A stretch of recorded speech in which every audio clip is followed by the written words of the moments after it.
جب مسلمانوں کے پاس افرادی قوت نہ ہونے کے برابر تھی، ایمان کے اظہار کا مطلب جان کی قربانی تھا،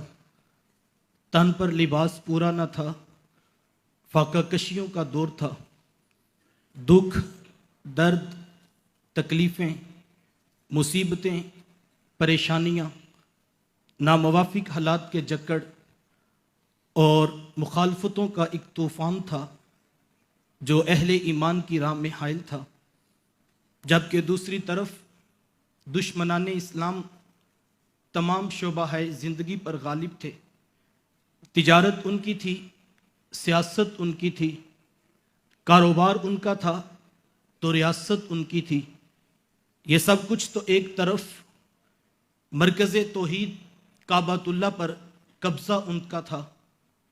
لیکن ہم دیکھتے ہیں کہ ان سخت حالات میں جب اللہ تعالیٰ نے کفار کے سامنے بے سر و سما، بے بس و مجبور، مادی پستی و ذبح حالی کے شکار قافلے کو کھڑا کرنا چاہا، مرکز توحید کعبۃ اللہ کو بتوں سے پاک کروانا چاہا، تو ایک بار بھی یہ نہیں کہا گیا کہ کاروبار مضبوط کر لو، تجارت و سیاست پر توجہ دو، دولت کے انبار لگا لو، تجارتی شاہراہوں پر قبضہ کر لو، ہتھیار اکٹھے کر لو، طاقت جمع کر لو، سفارتی تعلقات مضبوط کر لو، یا قبیلے کے سرداروں سے بنا کر رکھو۔ ایک بار بھی یہ نہیں کہا گیا، بلکہ اس کے برعکس ہمیں اسلوب نزول قرآن یہ بتاتا ہے کہ غار ہیرا کی خلوتیں ہوں یا کہ عکاس کا خطبہ، ذوالمجار کی تبلیغ ہو یا بازار طائف میں پیغمبر کی پرسوز آواز، دن ہو یا کہ رات، دھوپ ہو یا بارش، بات ایک تھی، مواد ایک تھا، نصاب ایک تھا، پیغام ایک تھا۔ اتل ما اوحی الیک من الکتاب، قرآن پڑھو، قرآن پڑھو، پھر قرآن پڑھو، وہ پڑھو جو تمہارے رب نے نازل کیا، وہ پڑھو جو تمہارے رسول کے سینہ نور پہ اترا۔ رب نے کہا تہجد میں پڑھو تو اس کے حبیب نے کہا راتوں کو اٹھ اٹھ کر پڑھو، کبھی کہا ٹھہر ٹھہر کر پڑھو تو کبھی کہا خوبصورت لب و لہن سے پڑھو،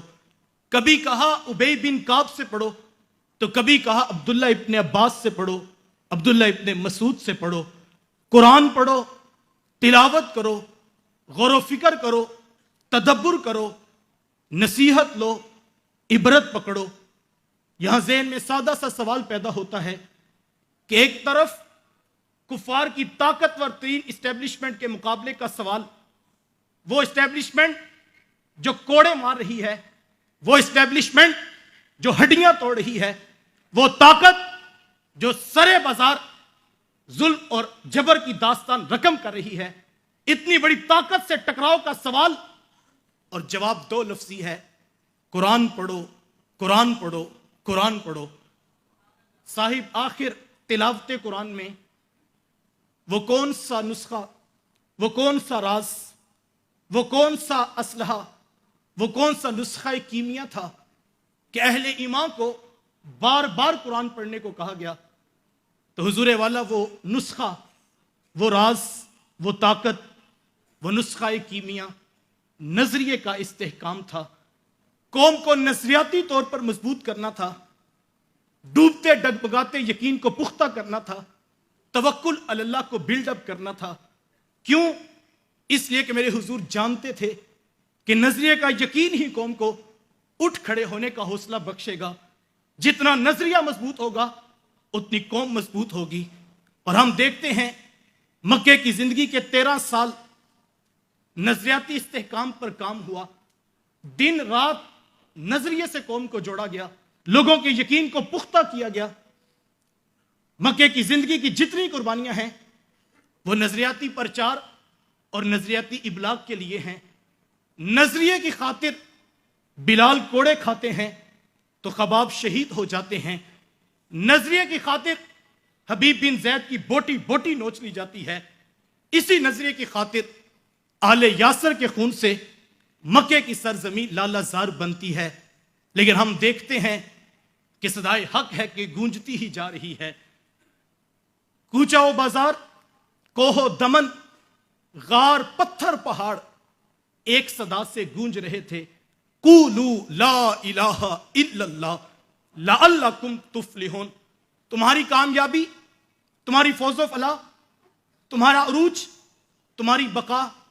تمہاری بلندیوں کا راز ایک رب کو ماننے پہ